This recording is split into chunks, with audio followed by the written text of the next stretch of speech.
Assalamualaikum warahmatullahi wabarakatuh. Halo semua, perkenalkan nama saya Sevia Rifka Setianingrum dengan NIM 21080160056 dari kelas Biologi 1B.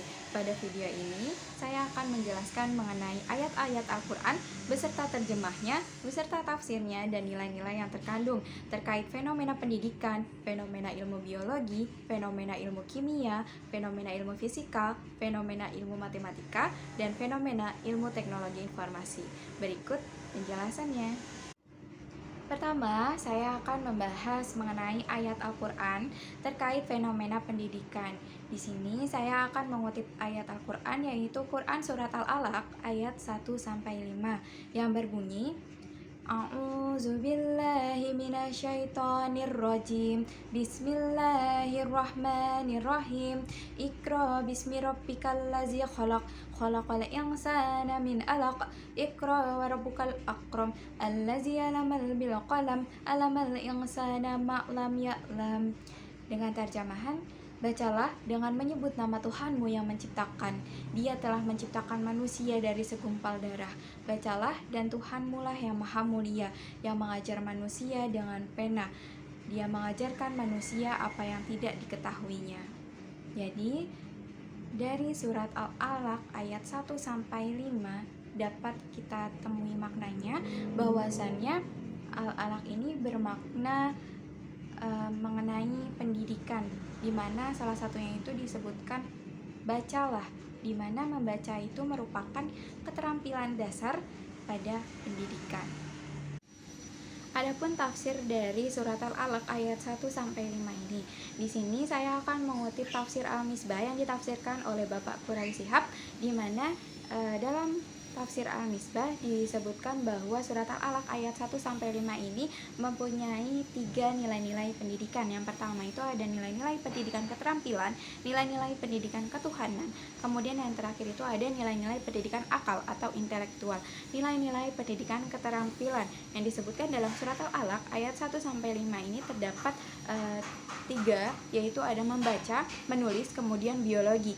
Membaca merupakan materi pertama yang disebutkan di dalam surat Al-Alaq. Kemudian menulis, pelajaran menulis tidak kalah pentingnya dari membaca. Karena itu tidak heran jika di dalam ayat keempat surat Al-Alaq Allah menegaskan bahwa Dia telah mengajar menulis kepada manusia dengan menggunakan kalam, yaitu alat tulis yang pertama kali dikenal dalam dunia pendidikan.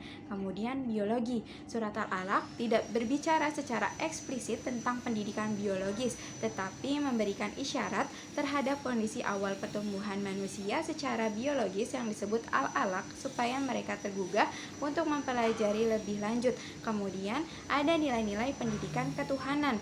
Ayat pertama pada surat Al-Alaq yang artinya mempunyai terjemah sebagai berikut, bacalah dengan menyebut nama Tuhanmu yang menciptakan. Pada hakikatnya, secara tidak langsung merupakan penanaman akidah kepada peserta didik karena dia tidak mungkin membaca atas nama Tuhan jika dia tidak meyakini dan mengikuti serta mengakui eksistensinya terlebih dahulu. Dan yang terakhir itu ada nilai-nilai pendidikan akal atau intelektual, di mana Islam menginginkan pemeluknya cerdas dan pandai. Kecerdasan ditandai dengan kemampuan menyelesaikan masalah secara cepat dan tepat, sedangkan pandai ditandai dengan banyaknya pengetahuan dan informasi yang dimiliki.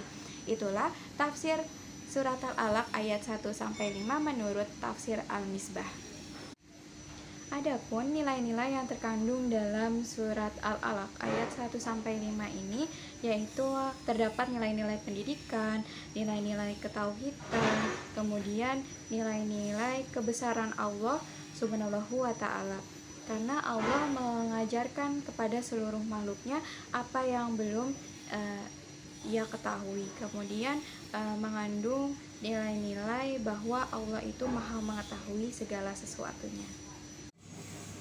Kedua, ayat Al-Quran terkait fenomena ilmu biologi. Di sini saya mengutip surat Al-Furqan ayat 54 yang berbunyi Bismillahirrahmanirrahim wa huwallazi khalaqa minal ma'i basyaran faja'alahu nasaban wa sihra wa kana rabbuka qadira.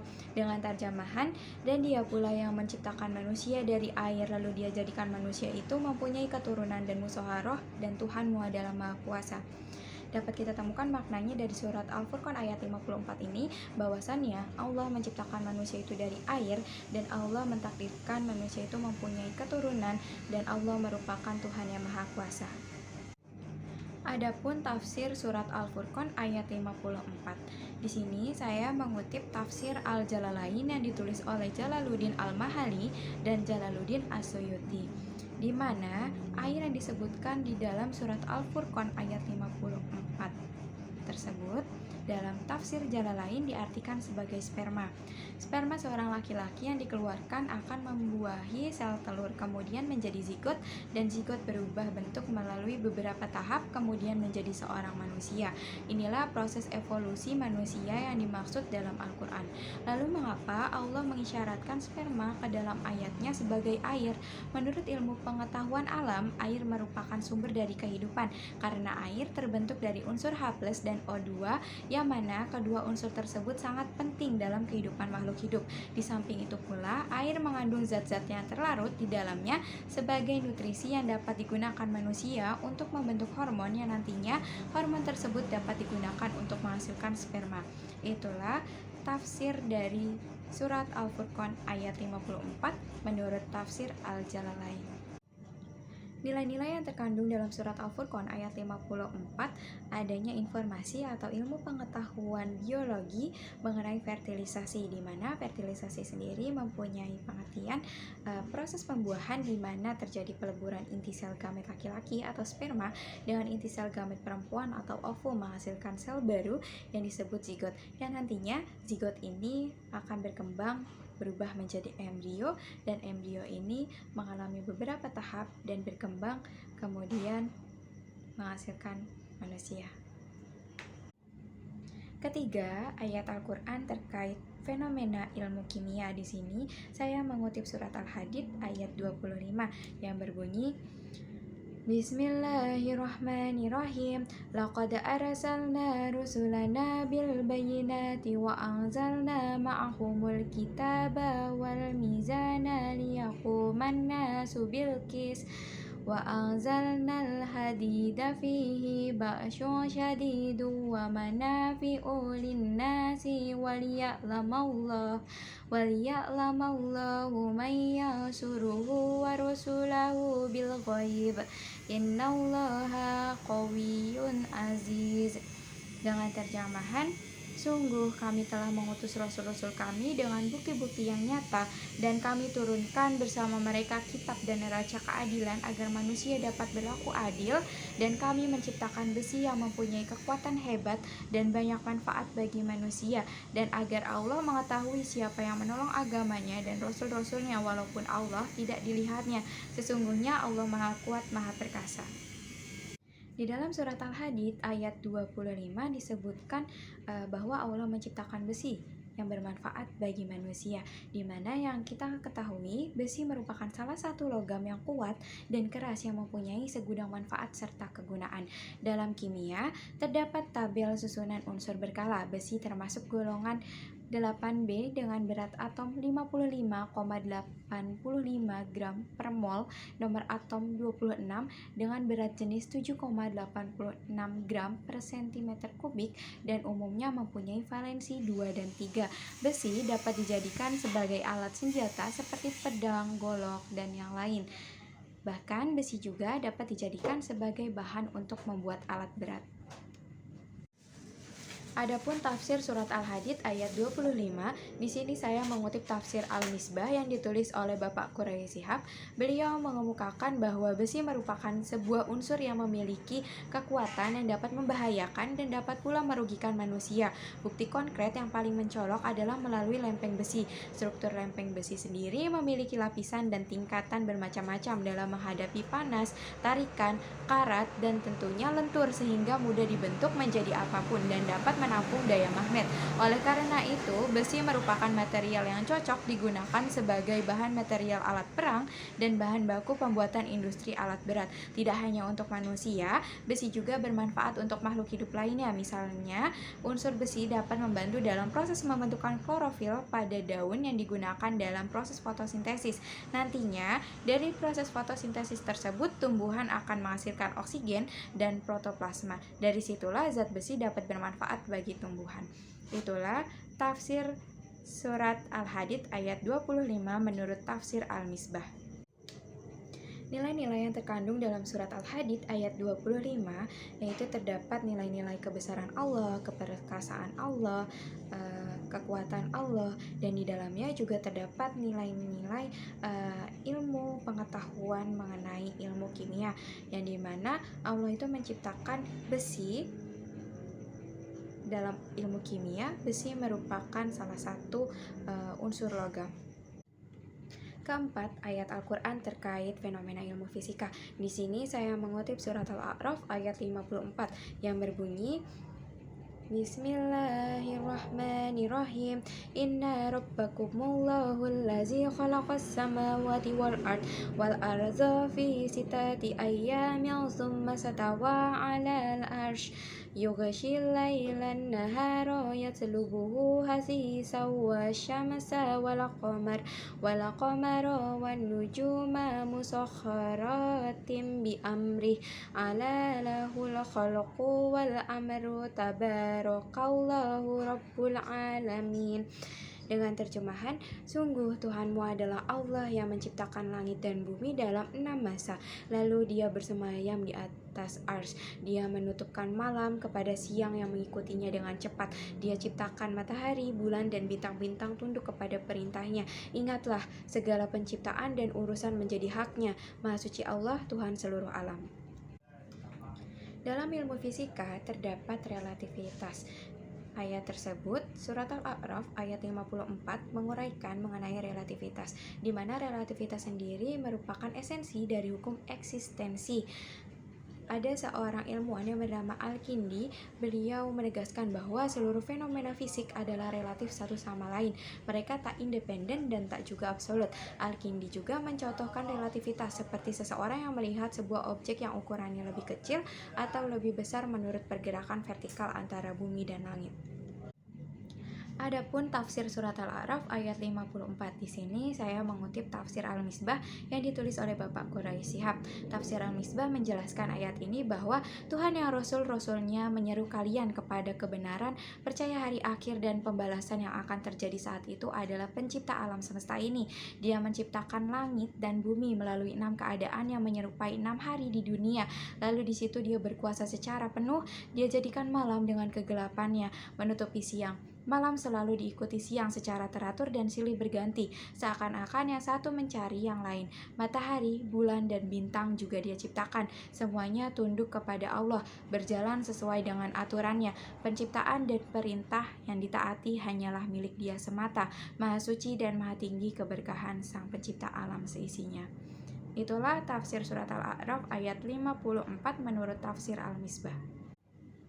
Nilai-nilai yang terkandung dalam surat Al-A'raf ayat 54, yaitu terdapat nilai-nilai kebesaran Allah dan Allah Maha Teliti. Selain itu terdapat nilai-nilai ilmu pengetahuan terkait ilmu fisika, yaitu relativitas, di mana relativitas sendiri menyatakan bahwa seluruh fenomena fisik adalah relatif satu sama lain, mereka tidak independen dan juga tidak absolut. Kelima, ayat Al-Quran terkait fenomena ilmu matematika. Di sini saya mengutip surat Al-Jin ayat 28 yang berbunyi, Bismillahirrahmanirrahim. Liya'lama an qad ablagu risalati rabbihim wa ahata bima ladaihim wa ahsa kulla syai'in adada. Dengan terjemahan, agar dia mengetahui bahwa Rasul-Rasul itu sungguh telah menyampaikan risalah Tuhannya, sedang ilmunya meliputi apa yang ada pada mereka, dan Dia menghitung segala sesuatu satu persatu. Di dalam surat Al-Jin ayat 28 terdapat kata menghitung. Di sini memperjelaskan bahwa Al-Quran secara tersirat memerintahkan dan menyuruh kepada kita semua untuk belajar hitung-menghitung disertai dengan ketelitian ketika hitung-menghitung, di mana menghitung ini merupakan keterampilan dasar dalam ilmu matematika. Adapun tafsir dari surat Al-Jin ayat 28. Di sini saya mengutip tafsir Jalalain yang ditulis oleh Jalaluddin Al-Mahali dan Jalaluddin As-Suyuti. Supaya dia mengetahui, yakni supaya Allah menampakkan bahwa adalah bentuk takfif dari anna. Sesungguhnya mereka itu telah menyampaikan, yakni rasul-rasul itu. Risalah-risalah Robnya di sini dipakai domir hum karena memandang segi makna yang terkandung di dalam lafal man, sedangkan sebenarnya ilmunya meliputi apa yang ada pada mereka, diatafkan kepada lafal yang tidak disebutkan. Lengkapnya ilmu mengenai hal tersebut telah diliputi oleh ilmunya, dan dia menghitung segala sesuatu satu persatu. Lafal adadan adalah tamyiz yang mengganti kedudukan maf'ulnya, asalnya ialah asya adada kulli syai'in, yakni dia telah menghitung bilangan segala sesuatu. Itulah tafsir surat Al-Jin ayat 28 menurut tafsir Al-Jalalain. Nilai-nilai yang terkandung dalam surat Al-Jin ayat 28 yaitu mengenai kebesaran Allah dan Allah yang maha teliti atas segala sesuatunya, dan juga terdapat nilai kandungan ilmu pengetahuan terkait ilmu matematika, di mana dalam surat Al-Jin ayat 28 secara tersirat Allah memerintahkan kita untuk belajar menghitung-menghitung, di mana menghitung merupakan keterampilan dasar dari ilmu matematika. Keenam dan yang terakhir yaitu ayat Al-Quran terkait fenomena ilmu informasi teknologi. Di sini saya akan mengutip surat Al-Mulk ayat 19 yang berbunyi Bismillahirrahmanirrahim. Awalam yarau ila tayri fawqahum saffati wa yaqbizuna ma yumsikuhunna illa ar-Rahman innahu bikulli syai'in basir. Dengan terjemahan, tidakkah mereka memperhatikan burung-burung yang mengembangkan dan mengatupkan sayapnya di atas mereka? Tidak ada yang menahannya di udara selain yang Maha Pengasih. Sungguh Dia Maha melihat segala sesuatu. Dari surat Al-Mulk ayat 19 tersebut dapat kita ketahui maknanya bahwa Allah memberikan keistimewaan kepada burung, di mana burung dapat terbang di udara tanpa ada yang menahannya kecuali Allah Subhanahu wa taala. Sungguh Allah Maha Besar. Nah, dari ayat tersebut dengan akal pikiran manusia yang telah diberikan oleh Allah Subhanahu wa taala dan atas seizin Allah Subhanahu wa taala, manusia dapat mengembangkan dan dapat menciptakan alat transportasi udara, yaitu pesawat. Pesawat merupakan bukti dari berkembangnya teknologi informasi yang ada hingga saat ini. Dari surat Al-Mulk ayat 19 tersebut, manusia dapat terinspirasi dan dapat menciptakan dan juga dapat mengembangkan teknologi informasi yang sudah ada sehingga tercapainya sebuah alat transportasi yang dapat terbang di udara, yaitu pesawat. Adapun tafsir surat Al-Mulk ayat 19, di sini saya mengutip tafsir Al-Misbah yang ditulis oleh Bapak Quraisy Shihab, di mana dalam tafsir Al-Misbah dinyatakan sebagai berikut. Apakah mereka buta dan tidak melihat burung-burung di atas mereka mengembangkan dan melipat sayap-sayapnya secara silih berganti? Tidak ada yang dapat menahannya agar tidak jatuh kecuali Tuhan yang Maha Pemurah. Sesungguhnya Dia Maha mengetahui segala sesuatu. Dia memberikan yang terbaik kepada segala sesuatu.